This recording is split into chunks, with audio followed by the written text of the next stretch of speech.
what I'll quickly do is introduce the members on the panel along with Love and then hand over the forum to Love. So I'll introduce Love Chaturvedi first. He's a chief risk officer for Reliance Capital, and here he's responsible for assessing and managing enterprise-wide risks at the group level, covering various risks such as credit, market, insurance, business operations, etc., across all businesses and geographies, and aggregation for centralized risk and capital management. He has been instrumental in developing best-in-class risk management capabilities and culture by creating a clear direct line of sight from risk management to stakeholders' value. Along with him is Dr. Mohapatra. Dr. Mohapatra has already been introduced in the last session, so I'll not delve into introducing him again. Along with him is Mr. Devmalya Maitra, Head Audit Risk and Compliance at Aegon Religare Life Insurance Company Limited. Mr. Maitra is a chartered accountant with more than 26 years of experience in areas of financial control, internal audit, compliance and risk management in the financial services sector. He is with Aegon Religare for more than 6 years. His previous assignment was with HDFC Standard Life Insurance Company Limited as the Head of Audit and Risk Management. Prior to this, he served in a large private bank in areas such as financial control, audit and compliance, and was actively involved with a number of mergers and integrations. He has also had a long stint in a housing finance company promoted by a premium bank. With Mr. Maitra, we have Mr. Sanjeev Kharbanda, General Manager Corporate Finance at Mother Dairy Fruit and Vegetable Private Limited. A competent and result-driven finance professional with more than 20 years of extensive experience in his discipline. He is presently associated with Messrs. Mother Dairy Fruit and Vegetable Private Limited for the last 7 years and has headed finance as one of the business verticals and currently heading the corporate control and treasury function, enabling transformation, leading to profitable growth as a business partner. He focuses on strategic planning and analysis, detailed understanding of business operations such as with growth, cost and profit as drivers, leading to excellence in the commercial and manufacturing sector while enhancing productivity. Over the period, he has successfully acquired exhaustive experience in financial management, business economics, MIS, and internal risk management, and has been a core member in the implementation of ERP in the corporates of repute.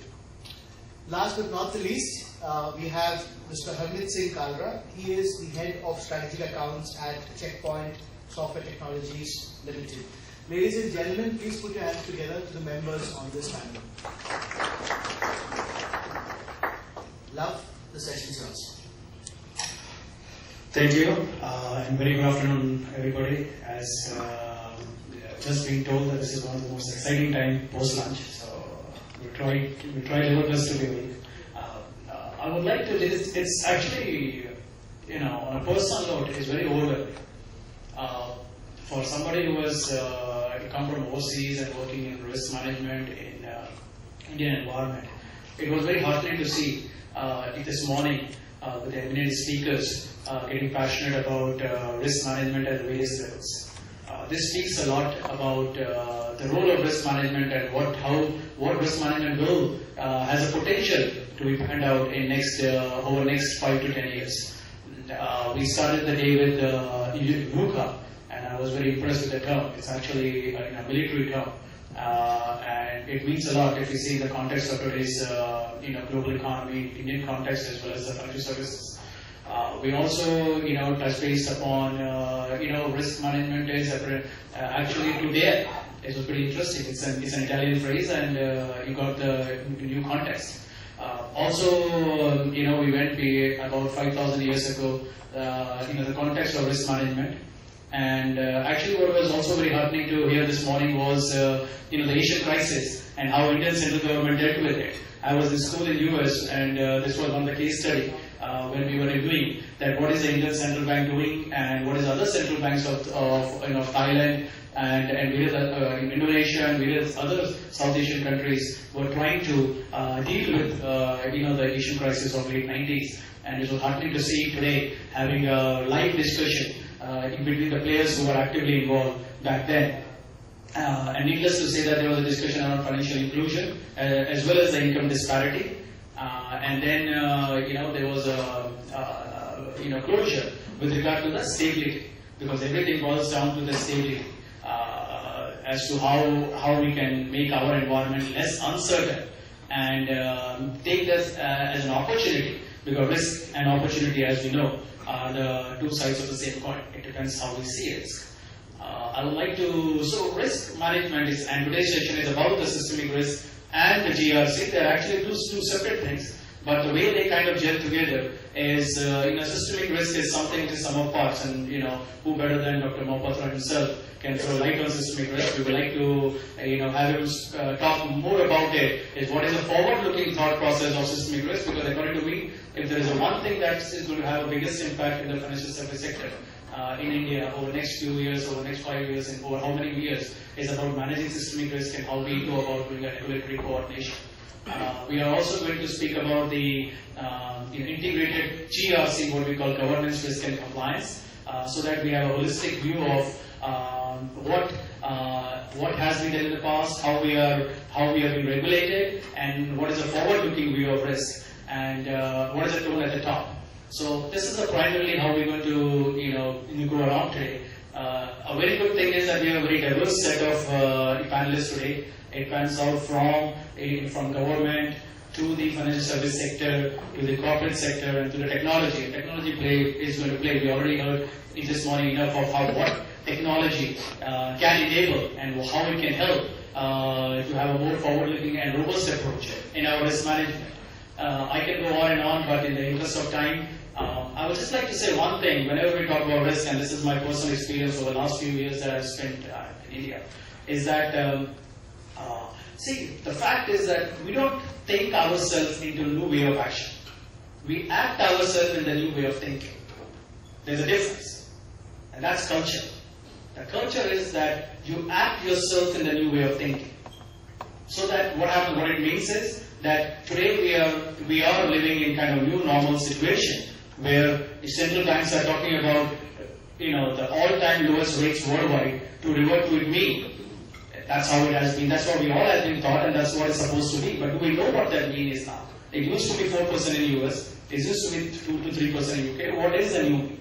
So it's a new normal that we are exploring. We know that worldwide, all the global banks in the last 6 to 9 months have been fined to the tune of $200 billion. That used to be the size of banks way back, just not that long back, and that was the tune of all the fines that have been levied. So and there has been the tsunami of regulatory changes all over the world. And we also heard that what are the potentials of India and how the Indian corporates and Indian financial service sector and the Indian government and the various players in India are looking into grappling all in the context of the global scenario. At the same time, looking at all the positive which we heard about this morning, and actually, if you see constructively, we're talking about the administrative risk as one of the major risks at this point of time, which is very heartening as well. However, how do we integrate? How does the financial service sector hearing and listening, and any corporates who would be around here, is that okay, I have a very blue kind of environment globally, we are an integrated economy. How do we take this forward? And we are looking up to one of the, I forgot what this Pashu said, the mother of all the bull run. It seems like there is a lot of potential, but as a risk manager, and like I said, I'm from risk fraternity, and it has been very overwhelming. So we'd just like to go through our esteemed panelists to get their view of what is it in next 2 to 5 years, and maybe even longer, because as Mr. Jalan said, Dr. Jalan said this morning, that risk is all about short term and long term. What is it that we see as either in the regulatory landscape or in the regulatory coordination or in the research or the systemic risk or getting this governance risk compliance at the micro level, how this is going to play the role collectively together going forward. I would just like to throw this to the panel, and we'll try to and this just to keep everybody awake. Please, this is an informal thing. Raise your hand. You can interject at any point of time. You don't have to wait for anything. And I would first would like to ask Dr. Mahapatra, what's your view on systemic risk, and what do you see in next few years coming for overall? Good afternoon again, and it's the most difficult thing to hear the same person again and again and again. But anyhow, I have decided not to say exactly what he wants me to say to keep you awake.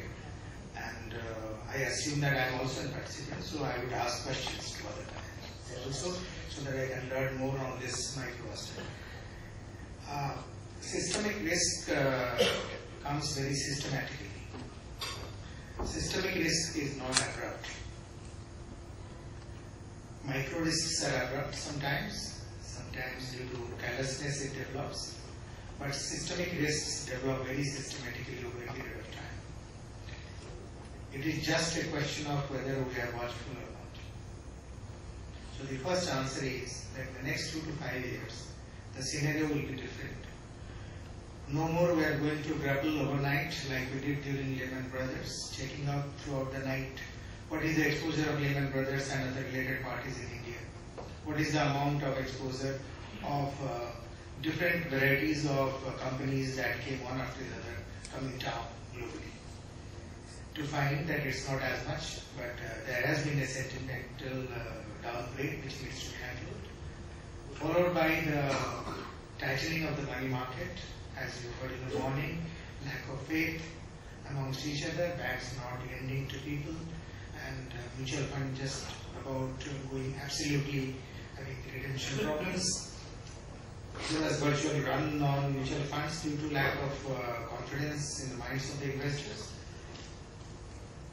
At that point of time, overnight calls to people, to the heads of the regulators, and then getting together and trying to grapple with the situation overnight and ask RBI to open a window so that money can be available, not all of which was used, but gave a strong signal that people are there, things are there, and even government can act fast. This situation has gone. Gone are the days of having discussion and controversies around utilities, how much SEBI product, how much IIT product, I mentioned in the morning. Gone are the days that you had blatant regulatory arbitrage. I won't say today we do not have, but PFRDA, IRDA regulations are also coming up in line with SEBI regulations, which is internationally acclaimed to be one of the best set of regulations, which is also dynamic in nature. The latest one having come out very recently, the SEBI board meeting on 19th November have taken some decisions, which is furthering the process of attacking the risk as also consumer protection. In this particular scenario, I feel that next 2 to 5 years are going to be the years of being watchful, what happens externally. Because external vulnerability has come as one of the major factors in our economy. Once we have liberalized, we have to suffer from this liberalization also.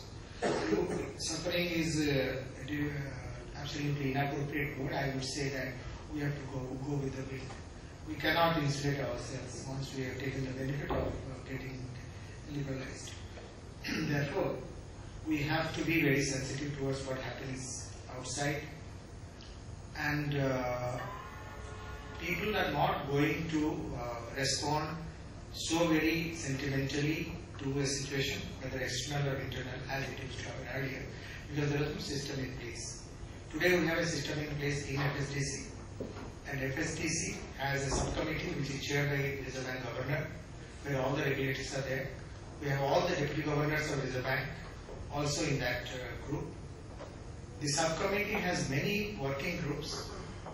We have an early warning group where all the regulators are there. I am there also.